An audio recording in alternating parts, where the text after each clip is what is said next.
members. So members, we're now to commence this meeting of the Planning Committee. Please can the webcast to start the broadcast of this meeting on the Council's YouTube channel, Braintree District Council's Committees. Please can I remind you that this channel has been set up to make sure that anyone can observe our democratic meetings. Therefore, please remember that this meeting can be watched by anyone at any time with an internet connection. There are subtitles available on the YouTube broadcast. These are generated by YouTube, and the Council is not responsible for these subtitles nor their accuracy. There is a delay between the meeting and the YouTube broadcast of approximately 30 seconds. Webcasting officer, please can you confirm the broadcast has commenced? Yes, I can confirm that, Emma. Thank you very much. Good evening and welcome to this meeting of the Planning Committee on Tuesday, the 24th November 2020. Before we commence with the proceedings, I can confirm that the Council has adopted some basic etiquette rules for its remote meetings, and these are as follows. Members, please only speak when the Chairman invites you to do so. Please let the Chairman know that you wish to speak through the chat function. The Chairman will introduce speakers in the order in which the request to speak has been made, unless there is a point of order at which we will give way. Please minimise all distractions while you are in the meeting. Members are asked to mute your microphone when you are not speaking, and please consider turning off your video if you have interference on your connection to this meeting. Please bear in mind that there may be a lag between you speaking and other attendees hearing you. Presentations will be visible on the screen this evening. However, if you have any problems with seeing these presentations, please indicate on the chat function. When referring to the officer's reports, we would ask that you quote the relevant page number and paragraph number where quoted. There is no private business for tonight's meeting of the Planning Committee. However, please can I remind members that it is your responsibility to ensure that your connection and your venue is private. If you lose connection to the meeting at any point, please try to rejoin and I will readmit you. If the problem is persistent, then please contact me by email. Please use the chat function for the purpose prescribed for requesting to speak or for a point of order. The chat function is subject to the access to information regimes of FOI, EIR, and it's also subject to data protection, rules of defamation, and the Council's Code of Conduct. To assist with the manager of the meeting, the chat function will be marked with the agenda items. I can confirm that this meeting is quorate. The Planning Committee consists of the following members. The Chairman is Councillor Wendy Scattergood. The Vice Chairman is Councillor Ona Parker. The members consist of James Abbott, Kevin Bowers, Tom Cunningham, Patrick Horner, Hilton Johnson, David Mann, Andy Mundy, Frankie Ritchie, Gabrielle Spray, Nick Unsworth and Justin Wrench. There are no apologies received for this meeting. From members, officers in attendance are Chris Padgey, Planning Development Manager, Juliet Kilcody, Planner, Carol Wallace, Senior Planner. Alison Webb is the Governance Officer who will be clerking this meeting, and in the event that we lose our public question time speaker, she will read the statement. My name is Emma Wisby, I'm the meeting facilitator. To help the public to distinguish councillors from officers, councillors have a prefix of CLLR before their name and officers have a prefix of officers. I will now hand over to the Chairman for this meeting. Thank you. Thank you, Chairman. Thank you very much, Emma, and good evening, members, and good evening to all the residents watching us on YouTube. Members, please do not forget to contact me via chat function because it's the only way we can communicate at the present time. I'll go straight on to the meeting, and the first item is item 1, apologies for absence. Everyone is present, so we have no apologies for absence. Item 2, declarations of interest. Does any member wish to declare the existence and nature of any disclosable pecuniary interest, other pecuniary interest or non-pecuniary interest relating to items on the agenda having regard to the Code of Conduct for members? Councillor Mann, I believe you wish to declare an interest. Thank you, Madam Chairman.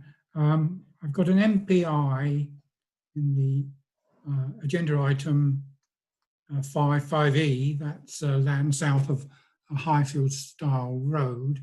I know a number of the people who have made representations, and I've had an email correspondence with one and a telephone conversation with another. I was careful not to put forward any views of my own on the site, information only, and discussion of the local plan. Therefore, MPI, I will stay and vote. Thank you very much, Councillor Mann. I do not have anyone else indicating on the chat function, so I'll move on to item 3. That's the minutes of the previous meeting, which was on the 10th of November. If members agree that these are a true record, could I have a mover and a second? Move, Madam Chairman. Thank you. Second those. Thank you very much. Members, I will take silence as an indication that you're all approving these minutes. Thank you. Madam Chairman, I'd like to abstain, please. I wasn't at the meeting. No, that's fine. Thank you, Councillor Unsworth. Thank you. But those minutes are now approved. Thank you. Item 4, public question time. We have no general questions this evening. We now come on to item 5, planning applications. We have no applications in part B. For those watching on YouTube, I would just wish to announce that we have one application that has been withdrawn from the agenda this evening, and that is application number 200421 VAR, GridServe Electric Forecourt. And I will pass over to Chris Paggi, who will explain why I gave permission for this to be removed from the agenda this evening. Thank you, Chris. Thank you, Madam Chairman. Good evening, members. Yes, in relation to the GridServe proposal, while officers were preparing the presentation for this evening's committee, it transpired that additional trees are proposed for removal, which have not been included or covered within the published committee report. This point was clarified with the applicant prior to the publication of the report, but following receipt of a clean copy of a plan to show the area proposed for removal, it became clear that actually the intent was to remove more trees. So following conversation with the chairman earlier today, I requested deferral of the item from this evening's committee agenda to allow us to reconsider the proposal, review the recommendation, and then we would look to bring the application back at a future date, which I'm not able to confirm at the present time, but hopefully in the not too distant future. So I apologise to members for this, but we didn't feel it would be appropriate to present the application this evening on the basis of the change and the content of the report. So that's why I contacted the chairman earlier today. So hopefully that explains the matter. Thank you, Madam Chairman. Thank you very much, Chris. We'll now move on with our applications in Part A, and the first application is application 200437 full Bower Hall Lane, Pentlow, and we will link with that application 200438. That's a listed building consent application, same address, Bower Hall Lane, Pentlow. We do have the agent that wishes to speak on this item, and I will now invite Mrs. Hawkins to speak.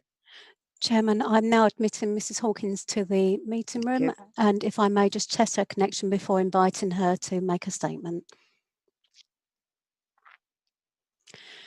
Good evening, Mrs. Hawkins. My name is Emma Wisby. I'm the meeting facilitator. Could we just please test your link before you start with your public question time statement, please? Okay, yes, thank you, Emma. Thank you very much, Mrs. Hawkins. Chairman, connection is good for Mrs. Hawkins, so she may proceed. Thank you. Thank you, Mrs. Hawkins. If you could make your statement, I'll just remind you get 3 minutes. Thank you. Thank you, Chair. Good evening, councillors. My name is Charmaine Hawkins, and I'm planning consultant with Byre Planning Consultancy. I'm speaking on behalf of the applicants, the Heseltine family, who live in Bower Hall. Firstly, I'd like to say the officer's report is very well written. It gives a balanced and comprehensive analysis of the merits of the proposals. You will note that we have sought to work with the officers to address any concerns raised to ensure that the scheme could be supported. The Parish Council did raise concerns regarding the initial plans submitted. I prepared a letter of response which was sent to them and included an invitation to them to meet to discuss and have explained any of the issues to which they refer. No response was made to this invite. They have also been reconsulted on the amended plans. No further response was made to the scheme, and when my clients followed this up, they were advised the parish did not want to make any further comments and that their original response still stood. We would simply wish to draw your attention to the fact that all the specialist officers and organisations consulted on the scheme raised no objections to the scheme tabled tonight. The two structures under consideration are both Grade 2 listed buildings. Considerable importance and weight have been given in designing the conversion and repair schemes to ensure there will be minimal harm to the heritage significance of these buildings. Finally, I'd like to draw your attention to the key heritage benefits. Firstly, that the proposals will create new optimal and compatible uses for the two buildings, which will secure their conservation and long-term future. This will facilitate investment in their repair and the current uses cannot sustain. It will enable replacement of the missing fifth bay to the main stable barn, originally a threshing barn, and the removal of the tack room erected when the full height bay should be. The buildings were originally thatch, and we're seeking to replace the tin that's on there with higher quality materials, clay tiles for the main stable barn and a new metal roof for the byre. The byre is in a deteriorating condition and in need of repair. This will be refurbished, and for clarification we'll have doors added so that it can be used for secure domestic storage, ancillary to the main barn. The proposals will therefore preserve and enhance these two heritage assets, which is an important consideration to balance in your debate of the proposals. I confirm that we have no objections to the conditions proposed on either of the applications, and I'm happy to respond to any questions. Thank you. Thank you very much indeed. Thank you, Mrs. Hawkins. Thank you. I'll now get Juliet Kilcaldy to make the presentation. Over to Juliet. Thank you. Thank you and good evening, everyone. I'm just going to share my screen.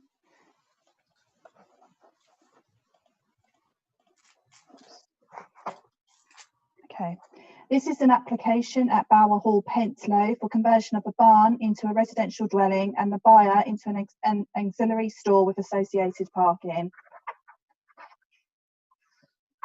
The site is situated in the north of the district, close to the Essex-Suffolk border and to the northwest of Pentlow. It is located outside of the development boundary and within the AONB Dedham Vale and Stour Valley project area. The nearest key service village in the district with services and facilities is Great Yeldham, and this is approximately 6 miles away. Cavendish, outside of the district, is approximately 3.2 miles from the site by car and provides services and facilities. Usually for applications associated with the conversion of rural buildings, we seek a marketing exercise to demonstrate that alternative commercial uses have been explored before residential development is considered. However, in this case, due to the location and the narrow access lane, which is nearly a mile long, I'll just point it out on the screen so you can see, serving the residential dwellings along there, commercial uses are not considered to be suitable, and we have not sought a full marketing exercise to be undertaken in this case. This application relates to the main barn and the byre. Main barn's here and the byre's here. As you can see from the red line plan, the River Stour defines the northern boundary of the site. Byre Hall Lane runs along the southern boundary of the site and also forms part of the Stour Valley Way, which is a popular walking route along a designated path. This is an aerial photo of the site, which was taken in the 1970s. The barns we are considering are here, so that's the main barn, and that's the byre there. The main barn is thought to be late 14th to early 15th century, and the byre barn is 16th century. They are Grade 2 listed and are situated to the northwest of Byre Hall, which is also Grade 2 listed. It's Byre Hall here. You can see from the photo how the barns formed part of the wider original farmstead. Their historical significance has been highlighted by both the Archaeology and Historic Buildings Officer. This is the proposed site layout. Access into the site is proposed to be gained along the existing lane, which comes in at this point here. The main barn is at the moment currently used as stables and as a hay store. The proposal is to convert the main barn into a 5-bedroom dwelling with amenity space to the north, including a paddock area. The car parking is proposed adjacent to the byre barn in this area here. The nearest neighbours to the property would be Byre Hall, which is over 40 metres away, and Byre Hall Cottage, which is here approximately 25 metres away. The River Stour is approximately 30 metres to the north of the main barn. Both the main barn and the byre are situated within flood zone 3A. This is defined as having a high probability of flooding with a 1 in 100 or greater probability of river flooding. The flooding issues are covered in some detail in the committee report, so I'll just provide a summary here. A detailed flood risk assessment has been submitted with the application, undertaken by experts and specialists in this field. The FRA explains how they've analysed in detail additional modelling data provided by the Environment Agency. This data, for example, includes computer river models, historic flood event outlines, and existing defences, etc. They have also analysed in some detail site levels throughout the site and the impact of climate change affecting flood levels in the area. The FRA concluded, after analysing this additional detail and data, that the barn and the Byre barn are in fact situated within flood zone 1, which has a low probability of flooding. The FRA has also considered minimum floor levels for the development and what would be acceptable taking into account climate change. They conclude that the proposed floor levels for the development would be above the minimum required and therefore are considered acceptable. A flood evacuation plan has also been submitted with the application. And in terms of flooding, officers are satisfied that the applicants have demonstrated that the buildings are at low risk of flooding and the floor levels will be above the flood level, and a flood evacuation plan has been submitted. This is the existing elevation of the main barn. The existing barn has 4 bays. It would have formerly been 5, however, one was lost and replaced with a single-storey lean-to addition, which we can see here. This is the proposed elevation for the main barn. This would face onto the lane and face to the frontage of Byre Hall. As you can see, it is proposed to remove the single-storey lean-to on the west elevation and restore a 2-storey bay, taking the barn back to its original form of 5 bays. 6 small windows are proposed on the front elevation, proposed to be located within the outer skin of the construction, therefore maintaining the existing timber frame. The existing opening is to be retained as the entrance to the barn with the addition of glazed panels above. This is the rear elevation, which would face towards the River Stour. Again, 3 small windows are proposed with additional glazing panels around the existing opening. There are also roof lights proposed on the front and the rear of the barn. This is the proposed west elevation of the main barn, and this would form part of the 2-storey extension. This is the proposed eastern elevation. I should just say a schedule of works has been submitted with the application, detailing the repairs works proposed, including the repairs to the timber work and strengthening where required in the barn, and also repairs to the brick plinth. This is the proposed ground floor plan. The internal arrangement and accommodation is kept as open as possible to maintain the open frame and character of the barn. Stairs are proposed to facilitate east and west wing access onto the first floor. This is the proposed first floor plan, which shows that 2 of the bedrooms will be served by roof lights, providing light and ventilation, and for the remaining other 3 external, for the other 3 bedrooms, external windows will be provided. This is the Byre. This is a 4-bay structure of a lower height than the main barn. It is proposed to be used for domestic storage and as a replacement tack room in association with the main barn.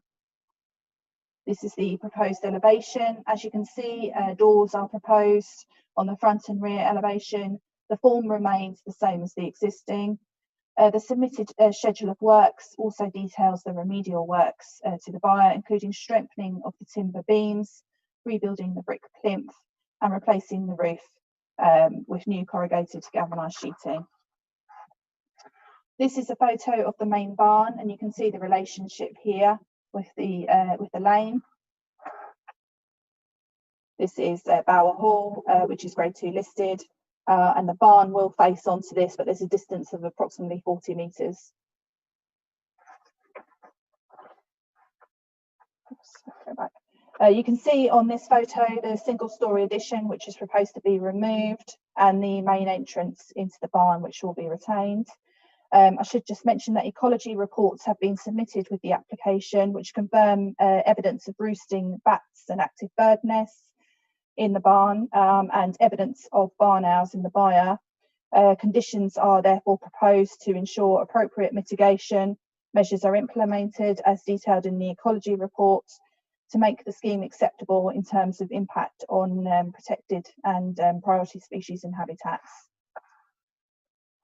This is a view looking west, and you can see the side of the barn here and the byre here. This is the byre, and you can see it's in need of repair. This is a view looking eastwards from the lane towards the entrance into the site, and you can see the side of the byre and the barn, and this is where the two-storey extension would go. The Historic Buildings Officer and the AONB Officer have been consulted and involved throughout the process of the planning application, making suggestions throughout the course as to what plans would be considered acceptable. And these, we have gone through various revised plans. The Historic Buildings Officer has stated in his consultation response that the current low-key storage uses of the barn are not considered to sustain the long-term future of these listed buildings. The byre is in also pressing need of conservation work. Conversion to residential use would ensure their upkeep and survival. The Historic Buildings Officer is supportive of the scheme, subject to a number of conditions. So in summary, when assessing the planning balance and the environmental impact, this proposal would reuse a redundant building in the countryside, which is supported by the NPPF. The proposal would ensure the longevity and existence of the listed buildings, securing their optimum viable use.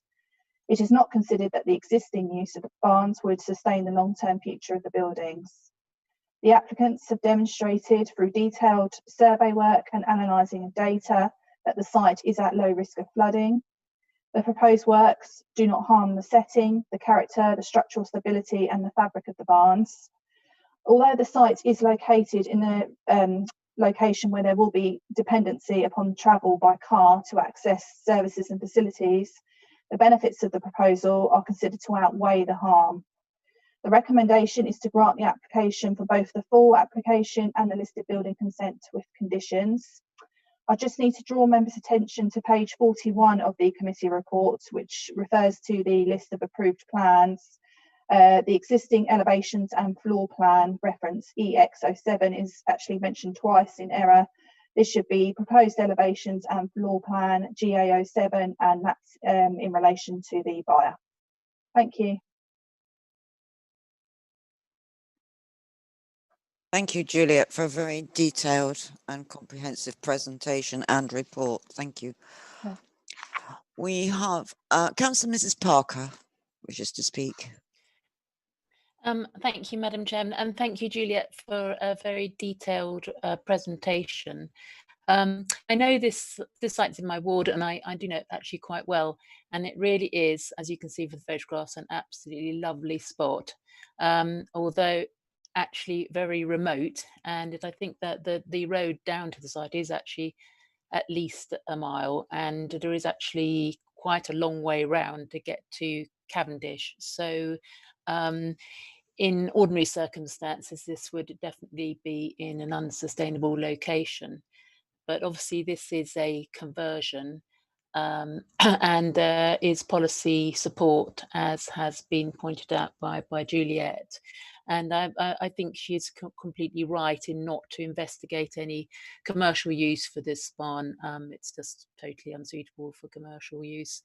And obviously, being such a historic one, it's interesting to see the aerial pictures actually from the 1970s, and it really does bring it home to you how that the sort of the importance of all the buildings within the farmstead and historic nature of this site, and given actually the barn is older than the house itself, it clearly does seem to be there is a need really to preserve this barn, and I agree that conversion to residential provided it's done sympathetically, is the best way to preserve this.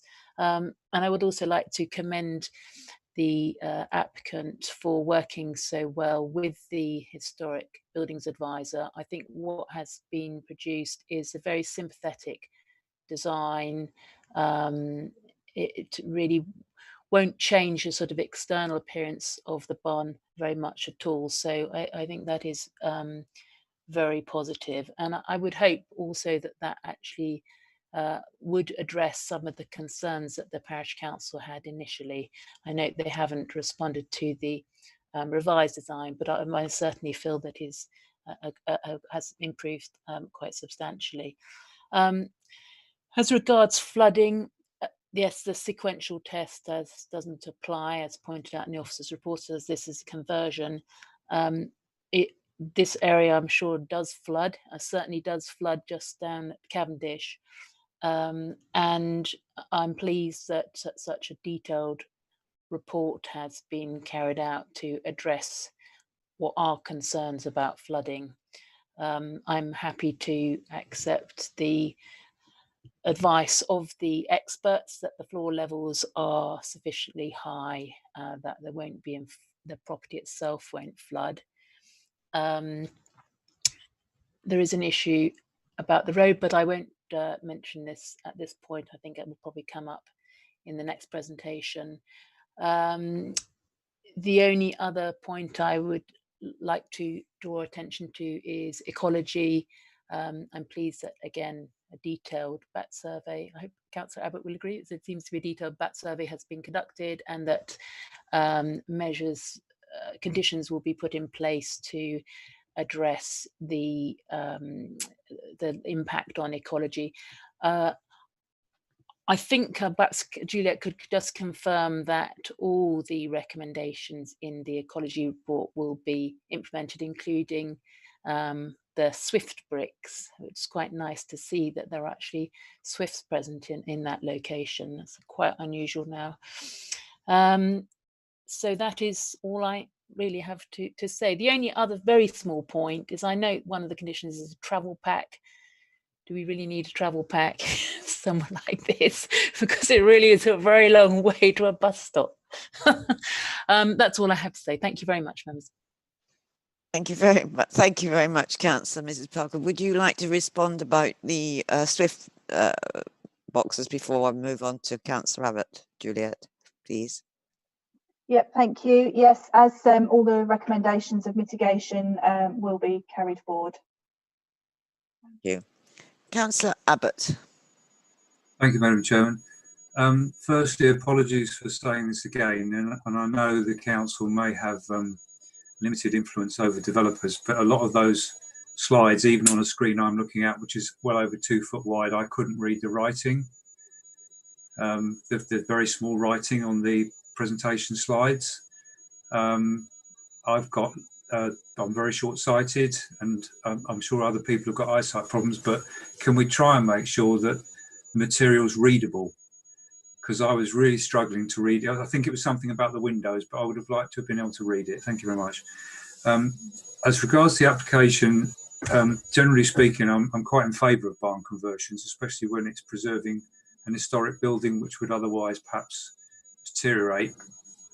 And I think this is, you know, as has been said previously, officers, the applicant, have gone through iterations to reduce in particular the impact of those windows, which I think initially were considered to be excessive, so that's good. Coming on to the issue Councillor Parker raised, I haven't actually managed to have the time to read the full ecology report.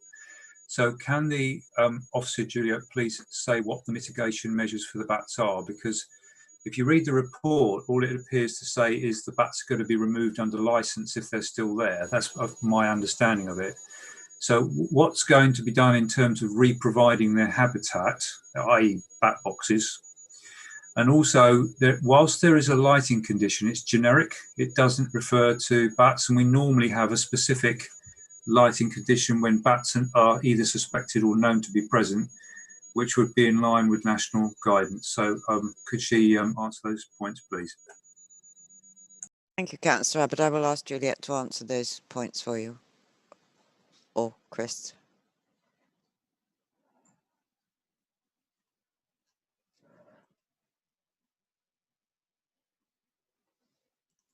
Madam Chairman, with apologies, if possible, could I just request a short conversation with Juliet just in terms of the exact details so that we can respond to Councillor Abbott's question? Certainly, Chris. Thank you.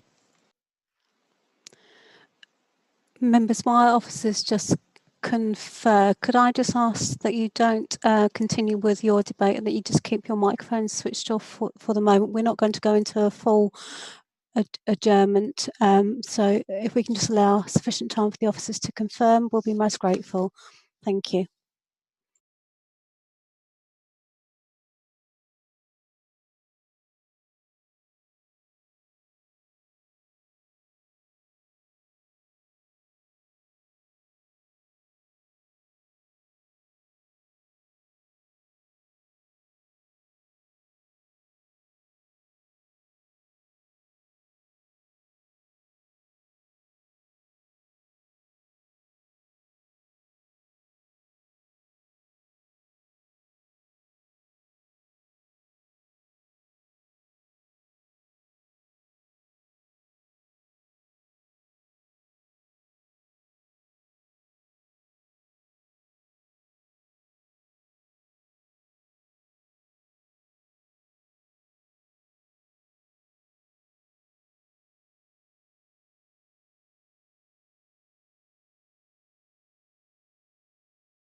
Members, thank you for your patience. Officers are still just conferring with each other. I appreciate we don't have to routinely do this, but obviously to be able to respond to Councillor Abbott's questions, officers do need to confer. So thank you for your continuing patience. Thank you.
Members, thank you for your continuing patience. Officers are just checking several documents which we're having to access electronically, so it's taken a little bit more time than had they got them in hard copy before them.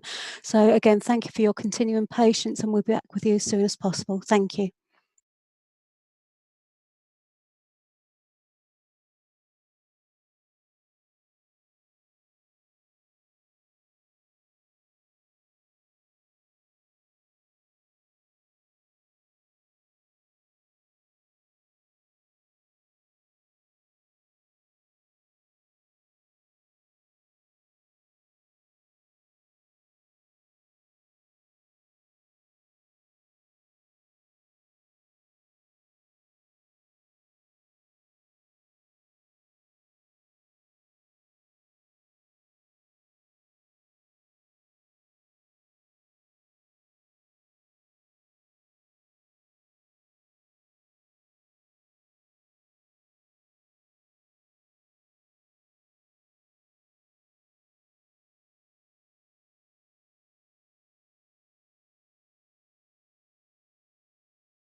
Members, thank you for your continuing patience. Officers are still trying to clarify the information in order to answer Councillor Abbott's question.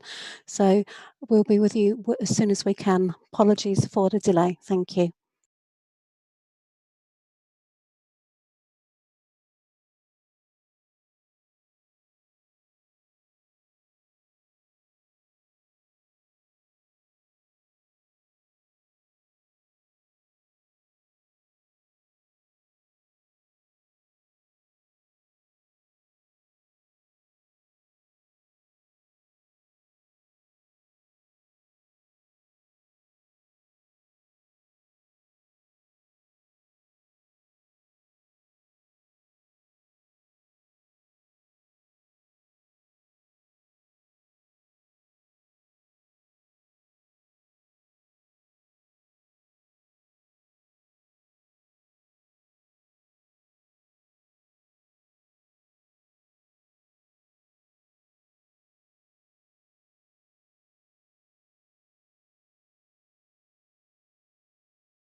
Thank you, members, for your patience. Officers now have the information to hand in order to answer Councillor Abbott's question. So I will now hand over to Chris Padgey. Thank you, members. Apologies, members, for that delay. We've just had to look through the ecology report and just double check in terms of the additional survey information. So looking at the report that is referenced within condition 5, so this is the skilled ecology report dated June 2019. There's a range of what's referred to as enhancement measures. So originally I was searching under mitigation, so it's actually under enhancement measures.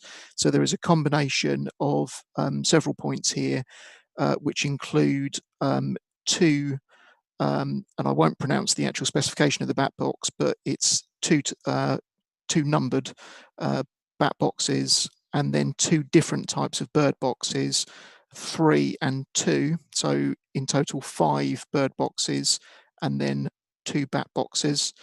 And there is also reference within this section to the requirement for a hedgehog dome as a enhancement within the actual garden area as well. So that, as far as I can see, is the enhancements that are identified within the published reports that would then pull through to condition 5. We've checked the other reports, so I think hopefully, Councillor Abbott, that will answer your question on this matter, but happy to try to provide any further clarification that you may need. Councillor Abbott, do you wish to come back? No, that's helpful, Madam Chairman. That's really what I was looking for. Are they going to actually re-provide some form of habitat for the bats? Which yes, it appears they are. Yes, so condition 5 is very helpful. Yeah, so my other question is, why on this application haven't we got our, what I thought was a standard condition on protecting bats from light pollution? Yeah, we haven't answered that one yet for you, have we? I will go back on that one for you. Could we respond on the lighting condition where bats are involved, please, rather than the standard lighting condition, Chris or Juliet? Apologies, Madam Chairman, I was so focused on the ecology measures there, I forgot the second half of Councillor Abbott's question, so apologies, Councillor Abbott. Yes, in terms of the lighting condition, so condition 13, we could certainly amend the lighting there. You're right, that's just the standard lighting condition, so we can use the ecology version of it and simply replace it. So more than happy to accommodate, we can accommodate that suggestion, Councillor Abbott, providing you're happy with that. Very happy, thank you. Thank you, Councillor Abbott. Thank you, Chris. Councillor Mrs. Parker, you wish to come back? Yes, just very quickly, Madam Chairman. Just on the list of enhancements, I did read the ecology report, and there was a reference to swifts, but it wasn't absolutely clear whether or not swift bricks would be installed, some kind of nesting for swifts. I wonder whether that could be actually, whether we could make a specific reference to that, or if it's not completely clear within the report. Thank you. I am sure, Chris, I'm sure we could put that in under condition 5, could we not? Apologies, Madam Chairman. I was just again looking, just double checking the report against reference to Swifts. I see no reason. I mean, just to avoid, I suppose, any potential ambiguity over this, if members would allow, could I suggest maybe that we amend the wording of condition 5 to specifically tease out the mitigation measures that are included within that report. And there does appear, just looking at the report, there does seem to be a reference to Swift boxes, but I don't know whether, I'm assuming that the type of box that is recommended within the enhancement is designed for Swifts. But if members would allow us, we could take that back to double check with ecology to make sure that that has been covered off, that the specification of the actual bird box is capable for to accommodate Swifts. I'm afraid I'm not able to advise the specific whether or not the detail would be adequate for that, but we could take that back and ensure that's included within the condition. Swifts don't usually use boxes, Chris. They go in little holes in bricks. That's the difference. But I think the boxes are probably for the owls. I think thinking about it. So, Madam Chairman, so the ecology report does actually refer specifically to Swift boxes. So, does it? Yeah. So that's they're usually bricks. Absolutely. Sorry. So I agree. That was my understanding as well. Mm. So, given the reference and given the point that Councillor Parker has made, providing members are happy, we could make sure that we tease out the specific mitigation, double check with ecology on the wording, and the measures to ensure that the Swifts would actually be covered as part of the range of the mitigation measures, if that's acceptable. Everybody would be quite content with that. No, let me see. Councillor Mann, you wish to speak? Councillor Mann, you're muted. Thank you. Thank you. I'm happy to move officer's recommendation in favour of this proposal, with the amended wording to condition 5 and to condition 13, Chair. It's the ecology lighting condition. Yes. Are you moving both that the main application and the listed building condition? Does that find a seconder before I move on, please? Johnson. Thank you, Councillor Johnson. Did you wish to speak, Councillor? No, I'm very happy, thank you. You're very happy. Thank you very much. Does anyone else wish to speak on anything new on this application before I move on to the vote? Well, it has been moved and seconded, members, that we grant this application with an amended condition 5 to cover all the various facilities for birds and bats, and for the ecology lighting condition to be added. I'm now going to put that to the vote. Councillor Abbott. 4. Councillor Bowers. 4. Councillor Cunningham. 4. Councillor Horner.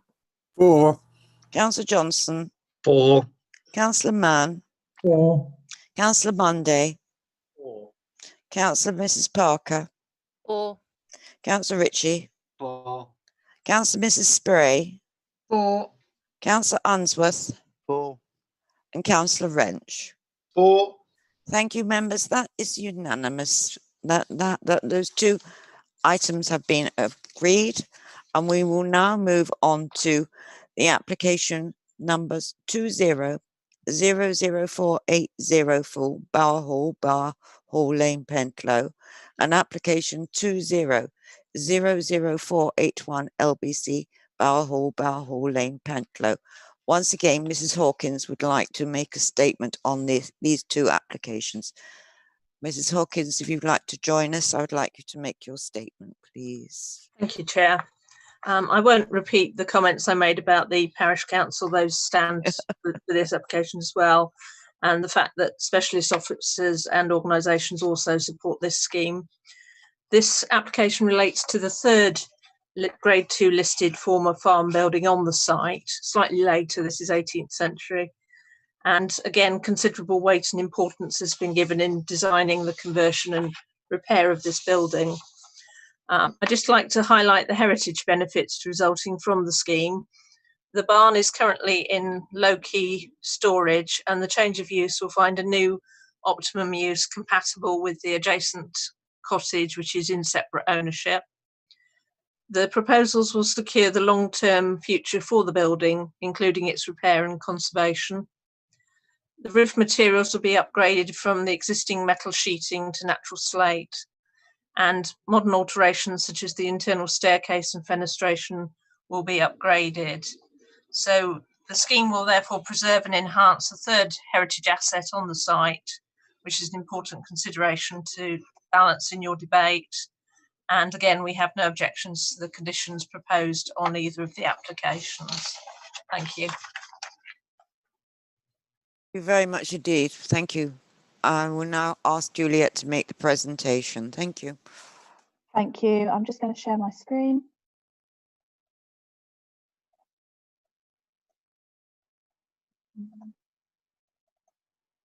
Oh, it's not doing it. Oops. Sorry about that. Okay, so this is an application for conversion of the barn, referred to as storage barn, into a single dwelling with associated car parking. The barn is situated to the east of the barns we have just discussed in the previous application. So these are the previous ones, and this is the site we're now looking at. Again, it is situated outside of the development boundary, close to the Essex-Suffolk border and within the AONB Dedham Vale and Stour Valley project area. Due to the location, there would again be a reliance on vehicles to access services and facilities. The northern boundary of the site borders the River Stour, and the site is actually dissected by the Byre Hall Lane, which also forms part of the Stour Valley Way through the site here. This plan shows the relationship of the storage barn with the other buildings in the farm setting. As you can see, it is set slightly further away than the others. Next to the site is the neighbouring property known as Byre Hall Cottages. This is in separate ownership to the site and Byre Hall. This is the proposed site layout. Revised plans have been received during the course of the application to address concerns raised by the Historic Buildings Officer and the AONB Officer. The formerly proposed cart lodge has now been removed, and 2 car parking spaces are proposed to the east of the building here. The rear garden in this area here measures 140 square metres and therefore exceeds the required amenity provision specified in the Essex Design Guide. You can see that the red line plan extends to the north of Byre Hall Lane. Officers consider that this would not form part of the garden curtilage and would be retained as a paddock to maintain the rural and countryside character. In terms of flooding, the barn is situated in flood zone 2, which has medium probability of flooding. The submitted flood risk assessment has analysed in detail through additional data from the Environment Agency, looking at site levels and climate change impact. A recommendation of the flood risk assessment was that the floor levels in the barn were lifted to meet the minimum floor level required to avoid flooding when taking into account climate change. The FRA has also referred to the egress and access into the site and potential for a local area of flooding on the access road. The flood risk assessment proposed a recommendation that the highway is raised by 250 mils to meet the minimum highway level to avoid flooding and allow access at all times. The raising of the land, which is highlighted in red on the plan here, would result in the loss of 100 square metres of floodplain. The FRA suggested that this was replaced on a like-for-like basis by lowering the land to the east of the concrete paving, to the south of the Byre barn and to the west of the storage barn. The Environment Agency have raised concerns regarding the proposed area of excavation. A condition is therefore proposed that further detail is submitted regarding these works, and so we can liaise with the Environment Agency, and that the works are completed prior to occupation of the dwellings. The Heritage Officer has been consulted on the proposed raising of the road in terms of impact on the setting of the listed building, and he raises no objection.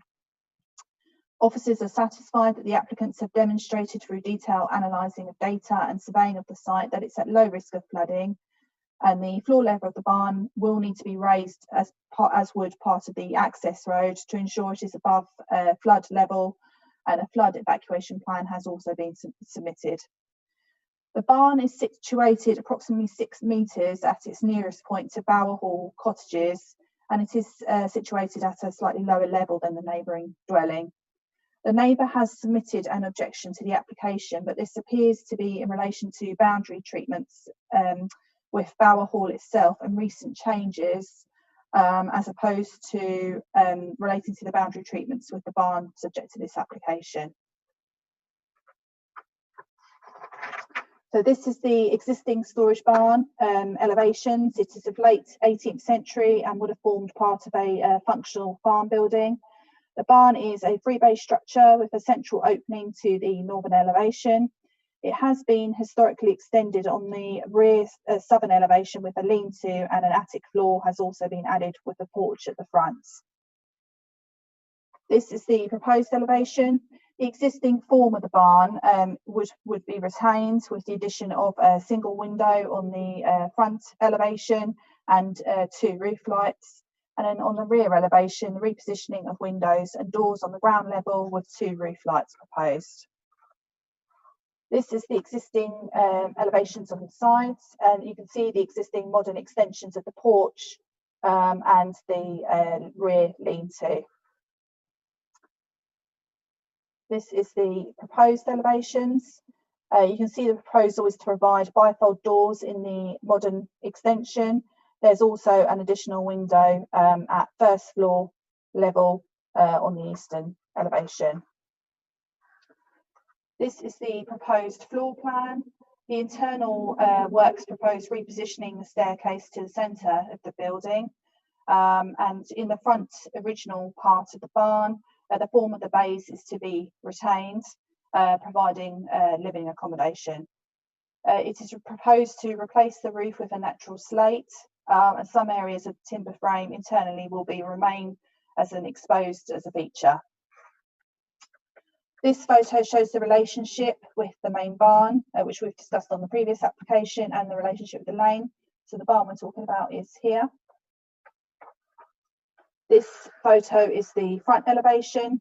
An ecology report has been submitted, which has identified the presence of bats, and the conditions are proposed to ensure appropriate mitigation measures are implemented as detailed in the ecology report to make the scheme acceptable in terms of impact on protected and priority species and habitats.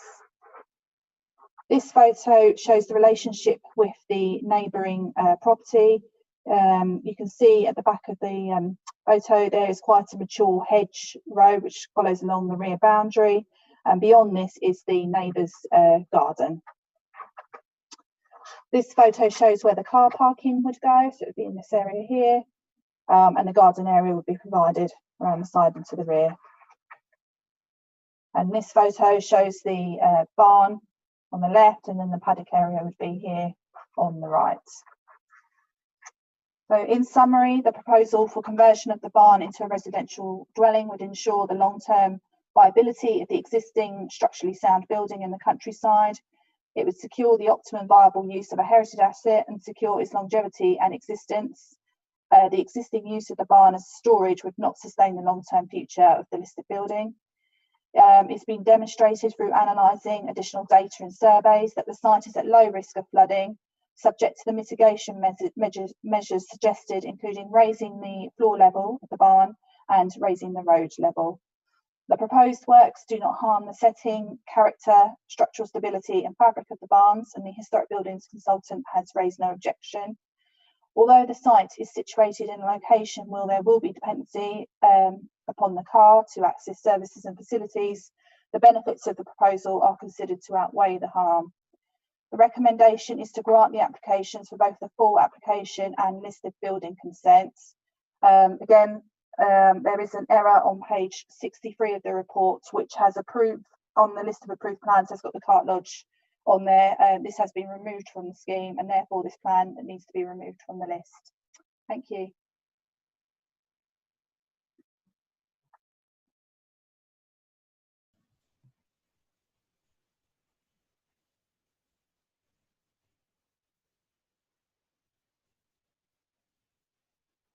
Back, thank you. whole screen went black. Sorry about that, members. I couldn't find it. I have Councillor Mrs. Parker that wishes to speak. Thank you, Madam Chairman, and thank you again, Juliet, for the presentation. Really, the comments that I made in relation to the first barn apply to this one, so I won't repeat them. Other to say, it's actually rather nice that all three barns have come forward together with the same architect, and that they will actually still retain a sort of cohesive relation to each other and still retain that feeling of that farmstead. And it really is a lovely spot through there. There are two issues that I would like to raise. First of all, as was pointed out in the report, that it is a very well used bridleway that goes right through the middle of the site, part of the Stour Valley Way. I note that the red line includes a bit of ground to the north. Could officer please confirm that there will be no gates put across the road either side of the site? I think that's quite important. It is that it should be accessible for horse riders in particular without having to get off and open gates. The second question really is just in relation to the raising of the road. I do understand why it has been thought necessary, and I think actually it was the flood advisors who recommended that the level of the road be raised. I do have a concern about fiddling around with levels and things as to whether it's not going to cause some displacement of water in a direction that wasn't anticipated and so on. I know these are experts. I wouldn't want flood water to be directed towards the stable barn, because it was unable to get sort of beyond, sort of effectively the road effectively became a sort of a wall, and it pushed water back towards the stable barn.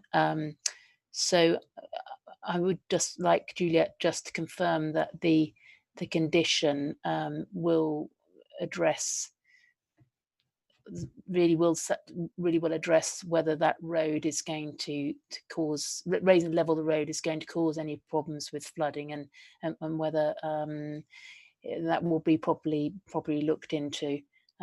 So those were the only 2 points I wanted to make. Thank you.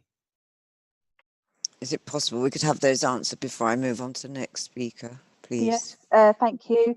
There's no gates proposed across the lane. They're not showing on the plan.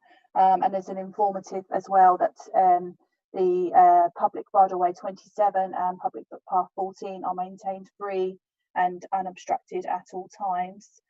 With regards to the flooding matters, the condition is that further information is submitted regarding sort of where the area that they're proposing to excavate is, in terms of sort of whether that's acceptable or not. We will be liaising with the Environment Agency on that detail when it's submitted to get a view, and if they're not satisfied, then we will have to go back to the applicants to ask them to revisit it. Thank you. Thank you, Juliet. Thank you. Councillor Unsworth. Thank you, Madam Chairman. Just a very quick one. I think it was on the front elevation. There's a tree up to the front of the house. I presume that is going to be removed and replaced with another one, because it's very close, and I presume will cause some form of structural damage as it gets bigger, because I think it was some sort of Acer. I can't quite see what it was, but could we put some form informative on there that's removed, because I'm presuming that will actually start lifting, founding the footings at some point. Thank you. Those barns don't have footings, do they? I'm not sure. Just one moment, please. Thank you, Madam Chairman. Thank you, Councillor Unsworth, for the question. I think Juliet's just going to bring the photograph back up. Was it the photograph of the ACER at the front? So with the projection at the front, it was the one to the right of it? Yes, that's correct. Okay, we'll just check that. Just while Juliet is checking that as well, if I may just quickly, in light of the previous item, the issue with the previous item in terms of ecology, just while we're talking about conditions, could I also suggest, for consistency with the previous application, we look to do the same thing in terms of the ecological mitigation measures for condition 6, and we potentially have got the same issue as well with condition 13 in relation to the lighting. So for consistency with the previous item, I'd probably suggest the update of those two conditions. Juliet has put the photograph back up, so that shows the ACER. Is that the ACER there you're referring to, the purple species? Yeah. Yes, it is. And I'm looking at the actual front elevation. There's a window behind it anyway, so I'm guessing it's coming out. So I would agree, Councillor Unsworth, that would be the implication. I mean, it is an ornamental tree. It's obviously, in terms of the damage it could be doing to the barn, I'd suggest that would be very limited given the size and the slow growth nature of the particular species. So I hope that maybe answers the question. But thank you. Yeah. Councillor Abbott.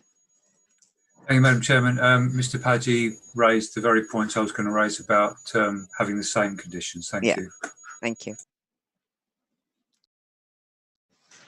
Well, I need someone to move. Does anyone wish to move on? I'll move on it, Madam Chairman. Councillor Unsworth. You're going to move. That's with the additional ecological condition Yes, and the indeed. lighting condition. Thank you. The ecological lighting condition. Yeah, the ecological lighting condition. Yes. Does that find a seconder, please? I'll second. Thank you. Oh, sorry, Councillor Mrs. Parker, do you wish to speak? Sorry, I've still got the pictures. Yes, I know we've got. Yeah.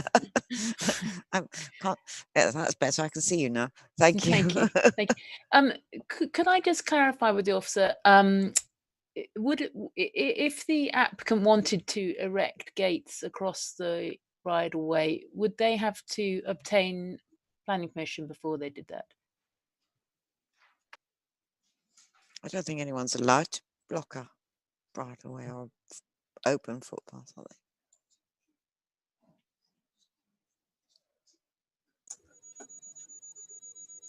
Madam Chairman, I think it'd probably be illegal. I think it would be illegal. It covered under different legislation, I think. Thank you.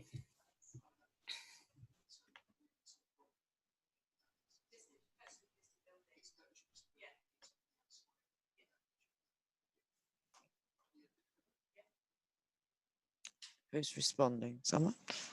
Apologies there. It was within the curtilage of a listed building, so they would need to apply for permission anyway. And we have removed PD rights for that as well. But I was always under the impression that you couldn't block something as a big main footpath. I've got one that runs past my house, and I'm not allowed to put anything on it at all. I'm not allowed to obstruct it. It's the part of the Store Valley Walk. So it's different legislation, isn't it? And you can't block bridleways either, can you? That's correct. Yeah. And as I say, it is in the informatives about being maintained free and unobstructed at all times. Does that help, Councillor Mrs. Parker? Yes, it does. Thank you very much, Madam Chairman. Thank you. Thank you. Well, it has been moved and seconded that we grant this application with the changes to the ecological condition and the ecological lighting condition. I'm now going to put that to the vote. Councillor Abbott. For. Councillor Bowers. For. Councillor Cunningham. For. Councillor Horner. For. Councillor Johnson. For. Councillor Mann. For. Councillor Monday. For. Councillor Mrs. Parker. For. Councillor Ritchie. For. Councillor Mrs. Spray. For. Councillor Unsworth. For. Councillor Wrench. For. Those two applications have been granted unanimously. Thank you very much, members. And can I thank Mrs. Hawkins for joining us and making her statements on both the applications. Thank you very much, and good night, Mrs. Hawkins. We're now, do you wish to wait? I'll wait. Mrs. Hawkins has now been removed from the meeting. Thank you very much, Chairman. Thank you very much, Emma. We now move on to the application 20008214, land south of Highfield Style Road, Braintree. We have no speakers on this application, so we'll go straight to the presentation, which is going to be made by Carol Wallace. Thank you, Carol. Thank you, Madam Chairman. Let me share my screen.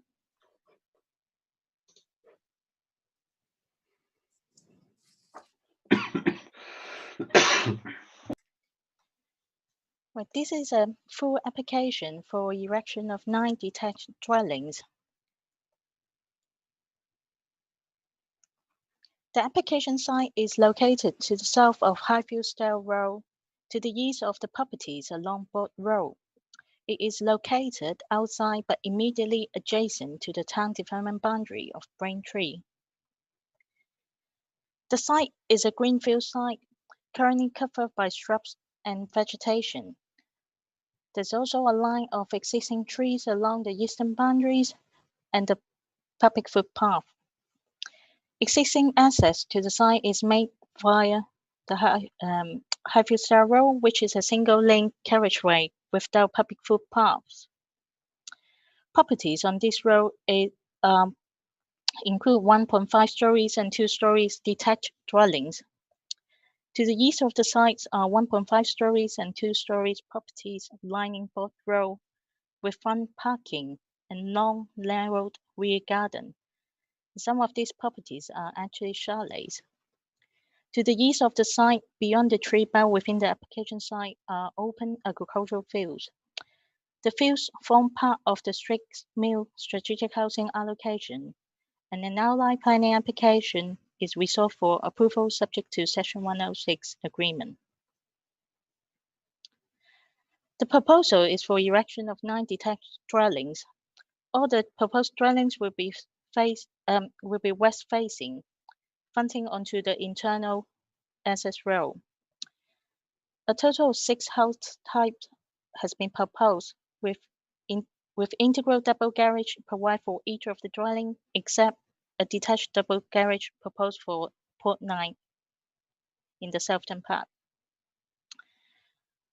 All the 3-story dwellings have 5 bedrooms and are proposed in the middle part of the site, which are port 4 to port 7, and the remaining ports are 2 stories, 4-bedroom dwellings. The committee report, page 84 of the agenda, also provides more detailed dimensions of each of the plots. Here are some of the floor plans. This one is Plot 1, which is the northernmost dwellings closest to Highfieldstale Road.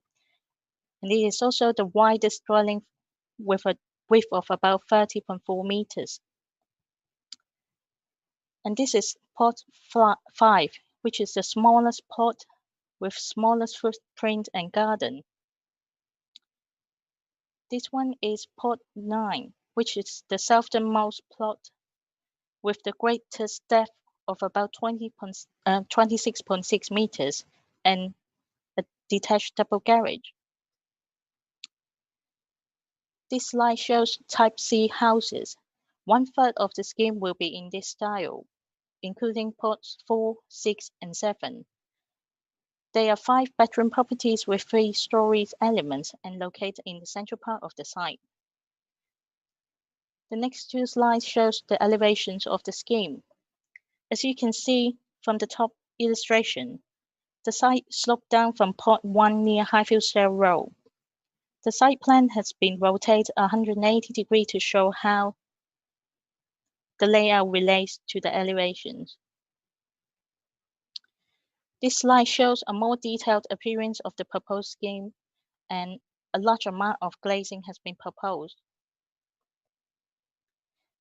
The applicant also intends to use Highfieldstale Road as the main access road, which is currently a single track road. As you can see from this plan, the required widening work actually falls outside the application site boundaries and hence does not form part of the scheme.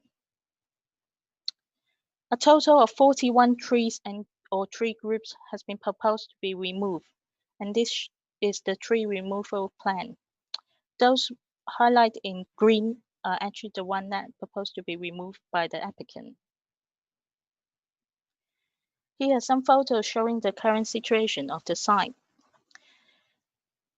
To the right is the existing entrance onto Highfield Stair Road, at the moment being fenced off. On the left is the end of Highfield Stair Road, adjoining to the bridleway to the east. This is photos looking into the site. As you can see, there's quite a number of trees within the site. On the right, it also shows the existing rear garden fencings of those properties along Bot Road.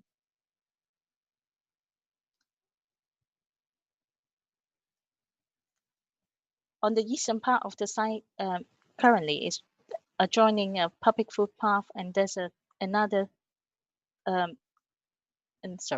there's also a number of mature trees lying along the footpath. This photo shows near the site entrance, looking towards the east along Highfield Stair Road. And these are the photographs showing the existing situation of Highfield Stair Road. The road itself is actually quite narrow, and at the moment there's hedge and retaining wall lining the edge of the track. In summary, the proposed development would introduce 9 dwellings onto the site that are all substantially sized properties, unlike any others in the locality. Not only do the dwellings occupy significant footprints on their respective plots to the existing properties along Bot Road, the proposed scheme only provides exceptionally large 4-bed and 5-bed dwellings. It is not in line with the district identified need of 75% of market dwellings to be 2 or 3 bedroom properties. And therefore, the scheme's contribution to meeting the district identified housing needs would be significantly reduced. The introduction of an internal road at the back of line the back of the existing gardens and west-facing properties have a poor sense of place and does not relate well with the existing properties along Bot Road. It also does not encourage the active use of the public footpath. In terms of amenities, some of the proposed bedrooms will have very limited amount of daylight and sunlight, resulting in adverse level of amenity for future users. It will also have detrimental impact on neighbors' amenities in terms of overlooking. There's also insufficient information to demonstrate that the scheme, especially the 3-story elements, would not impose detrimental overlooking issues with the strategic site. With regards to highways, the current form of Highfield Stair Road is not fit for accommodating the additional flow. Essex County Highways has raised no objection to the proposal, subject to approval conditions, including widening works to Highfield Stair Road. However, the proposed work does not fall within the site boundaries, and therefore it does not form part of the proposed developments, and hence no approval condition can be attached to ensure the implementation of the proposed road works. The proposal would result in intensification in the use of Highfield Stair Road and increase the likelihood of cars meeting head-to-head within the carriageway.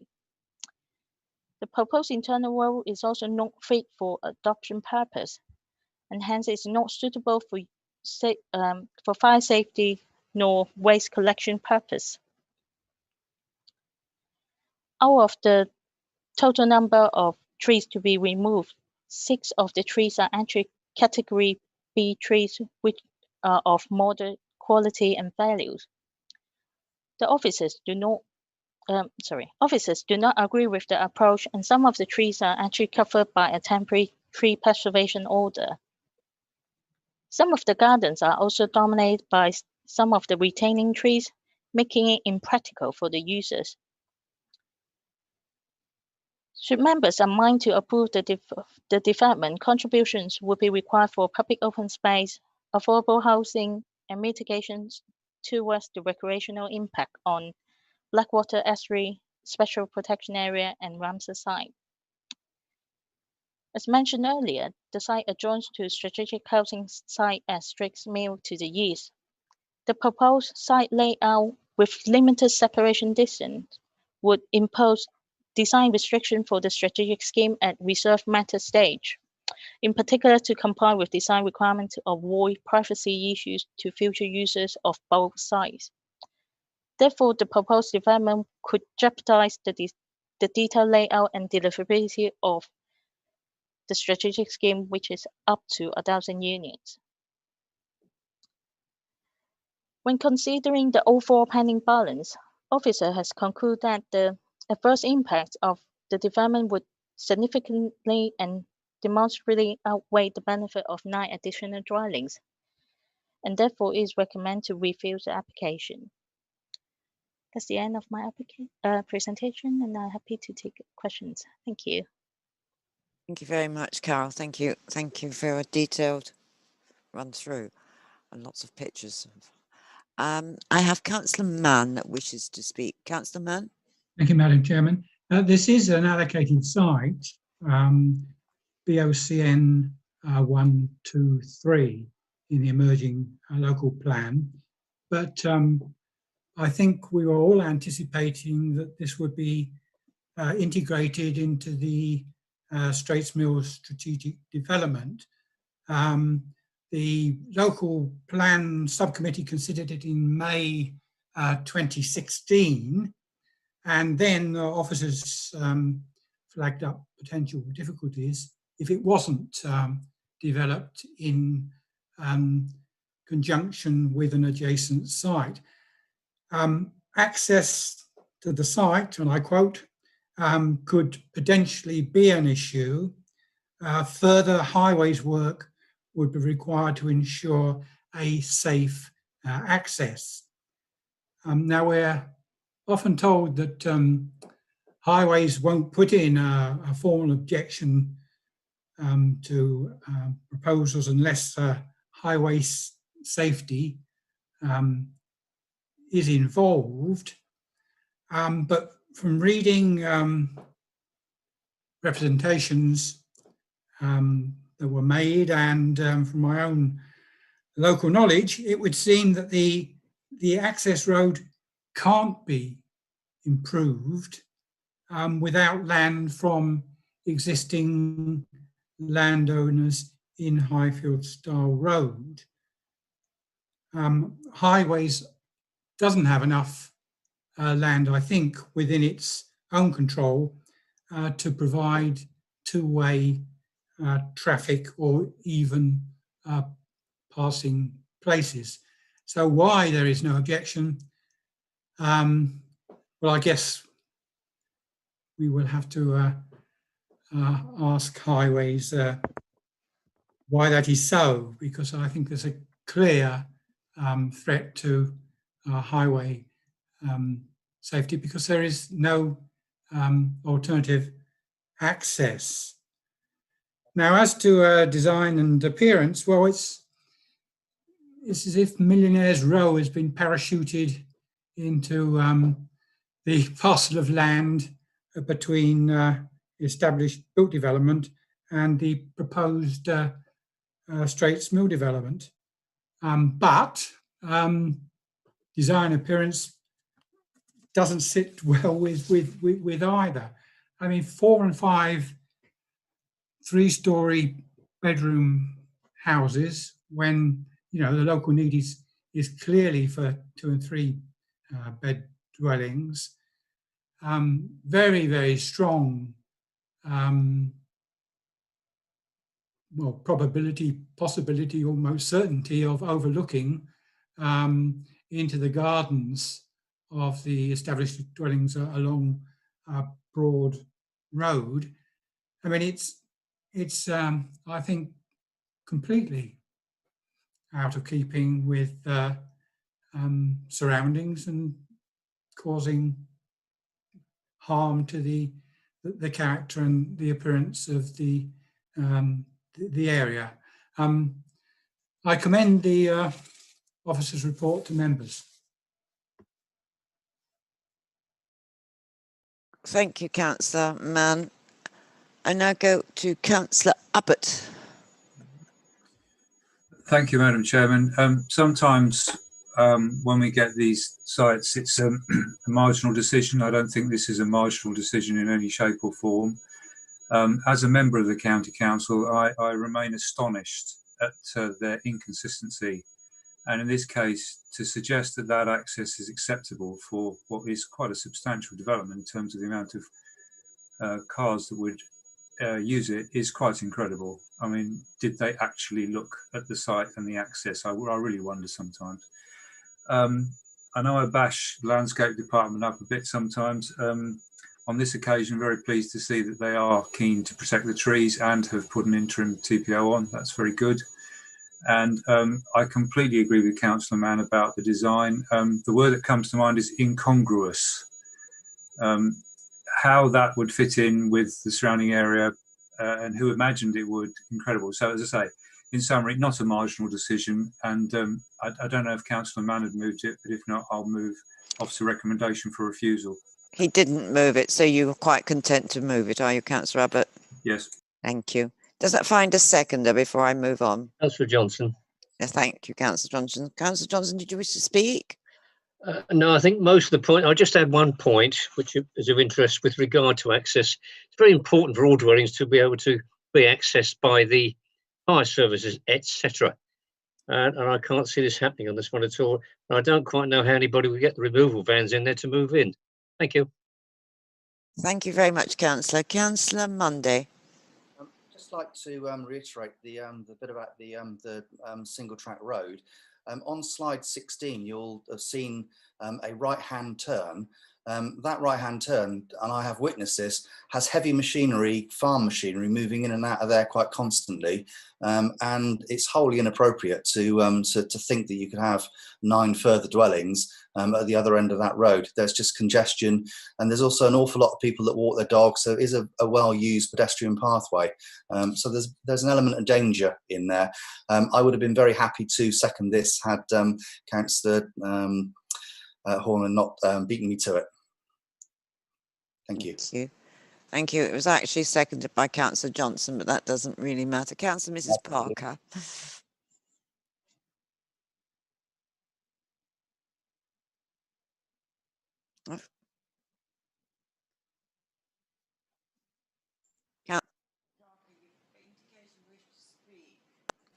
Chairman, your microphone was switched off. So's hers. Councillor Mrs. Parker, your microphone is off.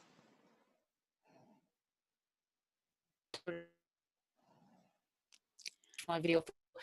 I just really want. I'm afraid I missed some of what Councillor Mann was saying, but I'm sure. I'm afraid your reception is not good, Mrs. Parker. Where you're waving in and out. I don't really have anything substantial to add. Would it be best if I just didn't bother if my internet is so bad? I'm sorry, we really can't understand what you're trying to tell us. Do you want to put anything on the chat function?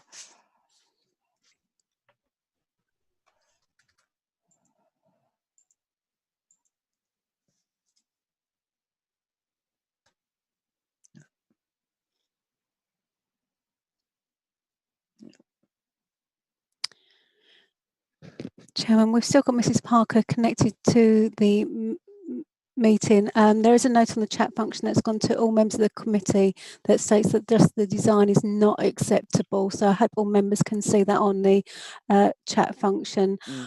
Thank you, Chairman. Thank you. I think she's still there. We are out in the sticks. We do get this terrible reception, and it gets worse in the evening. I think it's when everybody comes home and starts watching Netflix or whatever they do.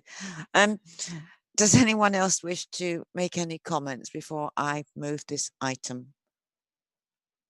I cannot see anyone else on chat function. Well, it has been moved by Councillor Abbott and seconded by Councillor Johnson that we refuse this application. I'm going to put that to the vote. All those in favour of refusal. Councillor Abbott? 4. Councillor Bowers. 4. Councillor Cunningham. 4. Councillor Horner. 4. Councillor Johnson. 4. Councillor Mann. For refusal. Councillor Monday. For refusal. Councillor Mrs Parker. Councillor Ritchie. 4. Councillor Mrs Spray. For refusal. Councillor Answorth. For refusal. And Councillor Wrench. For refusal. Thank you. I just see if Mrs Parker wishes to pop on chat how she would have voted. No, I think she's having problems. Members, that application has been refused. Thank you very much indeed. And thank you very much, Carol, for your presentation. We'll now move on to the application 20001395 9 Queens Road, Earls Cone. Once again, we have no speakers or statements on this application, and this application is going to be presented by Chris Padgett. Over to Chris, please. Thank you, Madam Chairman. I'll just share my screen with you and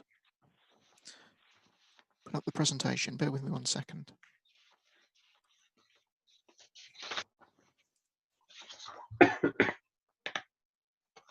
Okay, thank you, members. Hopefully you can all see this. So this is an application for a replacement dwelling. So it's a replacement bungalow. The site is at 9 Queens Road in Earls Cone. I'll just run through the plans to start with. So we have the location plan to start with, which identifies the site situation along Queens Road.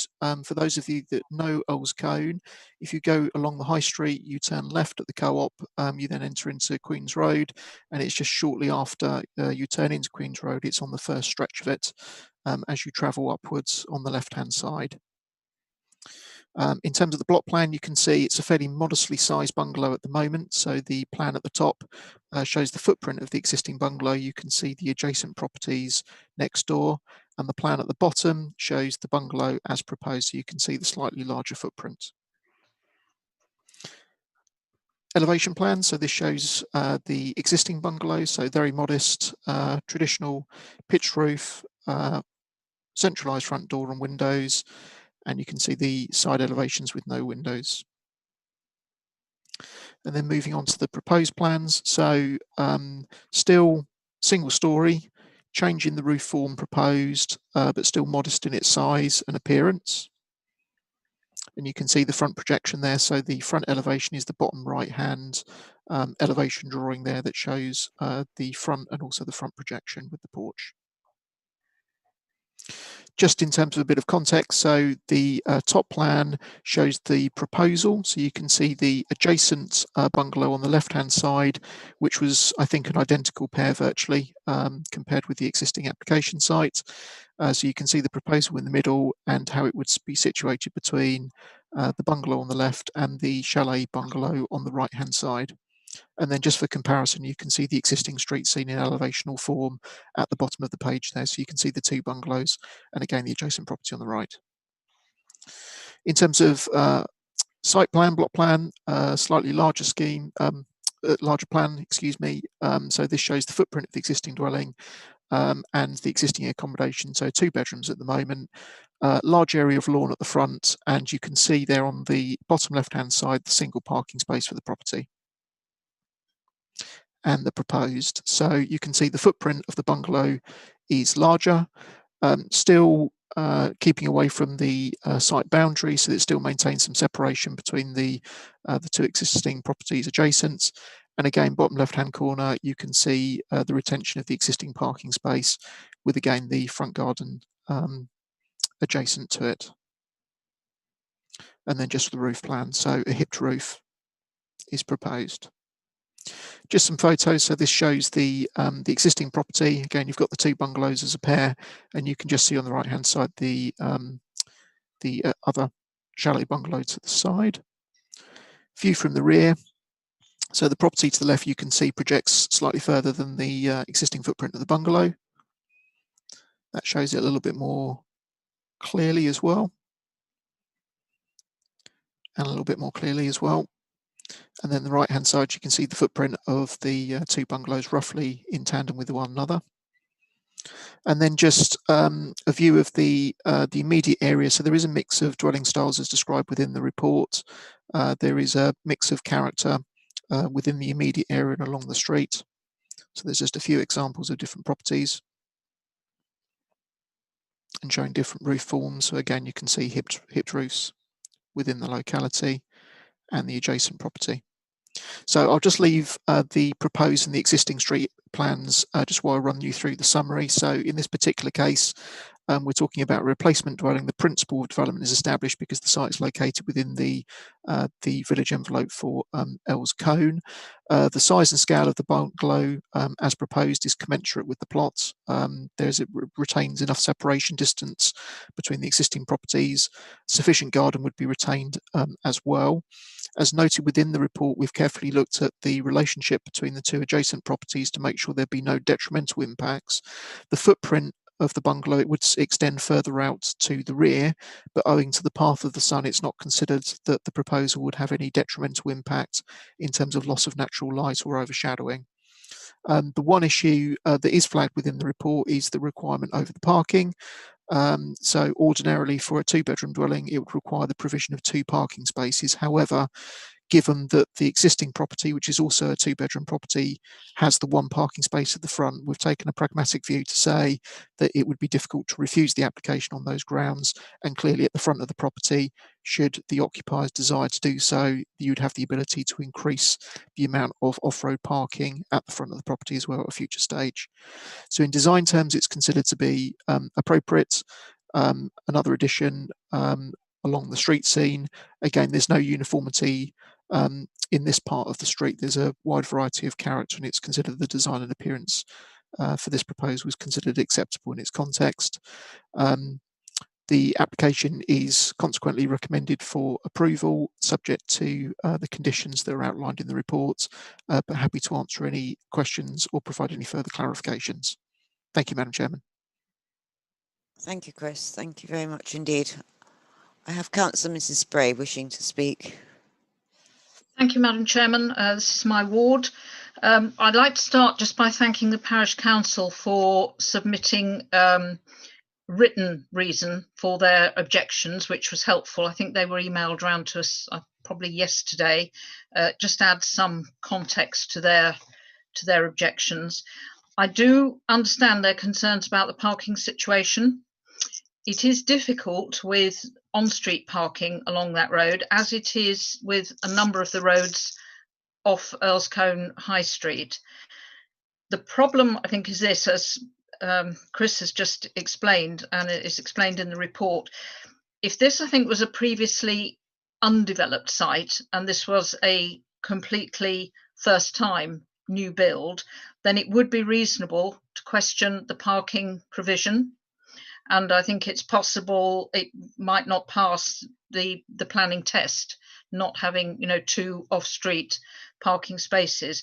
However, this is a replacement dwelling, albeit a little larger than the one that's currently on the site, but it has the same number of bedrooms. Therefore, in planning terms, it isn't reasonable to, or it's not considered reasonable to refuse permission on parking grounds. And I realise that this, appears unsatisfactory, but I think I'm as sure as I can be that if it were to be refused on those grounds, the applicant would feel fairly justified in taking it to appeal, and I think they'd stand a more than fair chance of winning on appeal. So given those circumstances, and that there are no other issues around design, layout, impact on neighbouring properties, I'm happy to move officer's recommendation for approval. Thank you, Chairman. Thank you, Councillor Mrs. Spray. Does I find a seconder before I move on, please? Yes, Madam Chairman. Thank you, Councillor. Did you wish to speak, Councillor Ritchie? Just very briefly to add, I completely agree with what Councillor Spray has said, and credit to the Parish Council for just raising that as a point that needed to be clarified. But I think in the essence of everything else submitted in the report, it's absolutely fair to support officer's recommendation on this application. Thank you, Madam Chairman.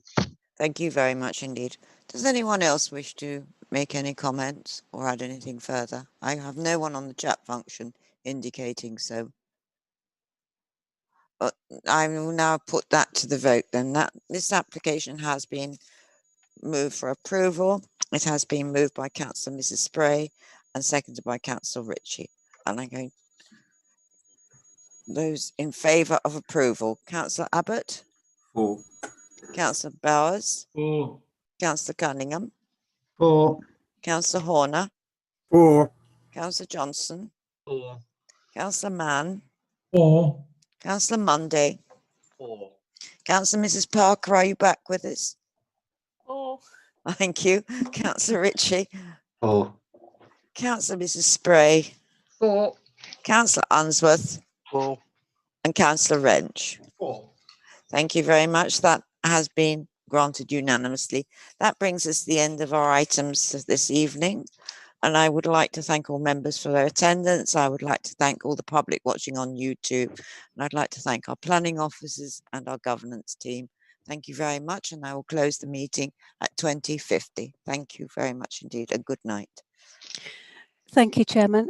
Before I ask the webcasting officer to terminate the broadcast on the Council's YouTube channel, please can I remind members that the Council will retain performance data relating to your connection to this meeting in the event that we receive a legal challenge.